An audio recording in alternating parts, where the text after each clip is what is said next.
आज निफ्टी और सेंसेक्स ने फिर से रिकॉर्ड हाई हिट किया। हमने देखा है कि भारत का शेयर बाजार जो है पिछले कुछ दिनों में हर रोज एक रिकॉर्ड हाई टच कर रहा है। अभी आगे जाके स्टॉक मार्केट्स का मोमेंटम कैसे होने वाला है और इन्वेस्टर्स को कैसे रिएक्ट करना चाहिए, ये सारी ही बातें डिकोड करने के लिए हमारे साथ है आनंद लद्दा। ये फाउंडर हैं इन्वेस्ट आज फॉर कल के और ये म्यूचुअल फंड डिस्ट्रीब्यूटर है। बहुत धन्यवाद आपके समय के लिए। सबसे पहले तो ये मार्केट रैली जो है, ये जो तेजी हम देख रहे हैं शेयर बाजार में, इसका कारण क्या है?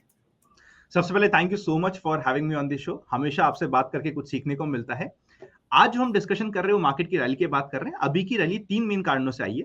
सबसे पहले यूएस मार्केट्स ने बहुत अच्छा परफॉर्म किया और बाउंस बैक करा है। बीच में यूएस मार्केट इवन अपने 50 डे मूविंग एवरेज के नीचे चले गए थे, अब वापस से बाउंस बैक करके आए हैं, तो इंडियन मार्केट भी उसको एंजॉय कर रहे हैं। सेकेंडली, अब यूएस फेड की तरफ से भी एक क्लियर इंडिकेशन आ गया है कि आने वाले महीने में वहां पे रेट कट्स आएगी। एंड हमेशा हमने देखा है कि न्यूज आने से पहले उस न्यूज का रिएक्शन मार्केट देता है, तो मार्केट उस चीज को एंजॉय कर रहा है, चेरिश कर रहा है और अच्छा परफॉर्म कर रहा है। फाइनली इंडिया, ऑब्वियसली अगर हम इमर्जिंग मार्केट्स में बात करते हैं तो India is one of the favourite place. यहाँ पे डोमेस्टिक फ्लोज बहुत ज्यादा है, रिटेल इन्वेस्टर की पावर अब फाइनली दिख रही है मार्केट्स में। एफआईआईज बेच रहे, उसके बावजूद भी हम लोग परफॉर्म कर रहे हैं, तो डोमेस्टिक फ्लोज की वजह से मार्केट में ये रैली कंटिन्यू बनी जा रही है। जी, अच्छा। और अगर जो दर्शक ये जानना चाहते हैं, जो इन्वेस्टर्स ये जानना चाहते हैं कि देखिए आने वाले समय में क्या सेक्टर्स अच्छा परफ़ॉर्म करेंगे और कौन से सेक्टर्स जो हैं, जो इतना अच्छा नहीं परफ़ॉर्म करेंगे शायद, तो उनको आप क्या कहना चाहेंगे? देखिए, सबसे पहले तो जो आम निवेशक है, जो बहुत स्पेसिफिक है, बहुत रिटेल निवेशक है, उन्हें सेक्टर कॉल से ज्यादा बेटर परफॉर्मिंग ये रहता है कि वो एक म्यूचुअल फंड के थ्रू जाए, जो मल्टी कैप हो गया, जहां पे उनकी सारी चीजों का टेक केयर हो गया। पर फिर भी अगर हम सेक्टर्स की बात करें तो अभी ऑफ लेटली बैंकिंग ने बहुत अंडर परफॉर्म करा है, तो वहां पे हमारा ध्यान रह सकता है। सेकंड, इंडिया के टॉप 10 स्टॉक्स ने बहुत अंडर परफॉर्म किया है, तो कई अभी नए ऐसे इंडेक्स भी आने लग गए हैं म्यूचुअल फंड्स की तरफ से कि भाई टॉप 10 इंडिया के स्टॉक्स में हम इन्वेस्ट करेंगे, या टॉप 10 नहीं तो टॉप 50 जो लार्ज कैप हमारा निफ्टी 50 होता है, उसने compare to small cap mid cap बहुत अंडर परफॉर्म करा है, तो वहां पे कुछ हमारे लिए स्पेस बन रहा है। आईटी थोड़ा सा वॉलेटाइल रहने की एक्सपेक्टेशन है, पर एट द सेम टाइम जो भी कंजम्पशन से रिलेटेड है प्लस जो इंफ्रा से रिलेटेड है वो अच्छा परफॉर्म कर रहा था, कर रहा है और आने वाले समय में भी करेगा, ऐसा मुझे इंडिया को देखते हुए उम्मीद है। जहां पे कॉशियस रहना चाहिए वो सबसे पहले जो बहुत ज्यादा आउट परफॉर्म कर चुके हैं, बहुत चल चुके हैं, जहां पे थोड़ा सा स्ट्रेस्ड आउट वैल्यूएशन हो गई है और मैडनेस बढ़ रही है। स्मॉल कैप हो गया, मिड कैप हो गया, पीएसयू हो गया, डिफेंस हो गया, इन्होंने बहुत अच्छा परफॉर्म करा है। मुझे बोलना नहीं चाहिए as a mutual fund distributor, पर अभी रिसेंटली काफी सारे एनएफओस भी इसी सेगमेंट या इसी सेक्टर्स के अराउंड आ रहे हैं। जब इतनी मैडनेस किसी भी पर्टिकुलर सेक्टर की हो जाए तो हमें थोड़ा सावधान होकर काम करेंगे, तो एज अ निवेशक बेटर रहेगा।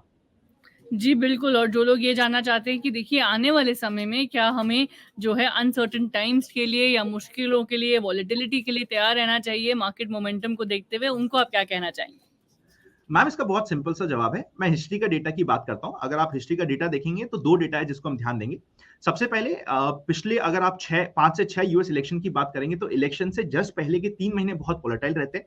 आने वाले 6 महीने पॉजिटिव रहते हैं, ये हमें पास्ट का डेटा बता रहा है। उस चीज को माने तो अभी नवंबर में इलेक्शन है, तो वॉलेटिलिटी के लिए हमें इंटरनेशनल मार्केट्स में रेडी हो जाना चाहिए। इंटरनेशनल मार्केट से ज्यादा इंपैक्ट पड़ेगा इंडियन मार्केट में, इंटरनेशनल मार्केट का ही पड़ेगा। डोमेस्टिक क्लूज अब हमारे पास लिमिटेड है, पर इंटरनेशनल क्लूज बहुत ज्यादा है, तो इंटरनेशनल मार्केट से हम इंपैक्ट होंगे, तो वो हमारे लिए वॉलेटाइल डेज लाएगा। प्लस मार्केट जिस तरीके से परफॉर्म कर रहा है, अभी पिछले बैक टू बैक 11 दिन से मार्केट पॉजिटिव क्लोज कर रहा है, और ऐसा अभी से पहले बहुत पहले हुआ था। एक हिंदी में वो गाना भी है ना, ऐसा पहली बार हुआ है 16-17 सालों में। तो एक्चुअली ये 2007 के बाद पहला हो रहा है। 2007 सितंबर में हुआ था कि मार्केट ने बैक टू बैक 11 दिन पॉजिटिव क्लोज दिया था, और अब हो रहा है कि 11 दिन पॉजिटिव क्लोज हो चुके हैं। तो जब ऐसी रैली देखते हैं उसके बाद थोड़ा वॉलेटिलिटी आना इज सर्टन, और अगर आती है तो वो बेटर है निवेशक के लिए कि हमें रियलिटी चेक मिल रहा है। अभी हमने पिछले 2-3 दिन में भी देखा कि मार्केट तो परफॉर्म कर गया, निफ्टी परफॉर्म कर गया, पर काफी निवेशकों के पोर्टफोलियो परफॉर्म नहीं करे और उन्हें लग रहा है कि यार मेरे स्टॉक्स क्यों नहीं बढ़ रहे।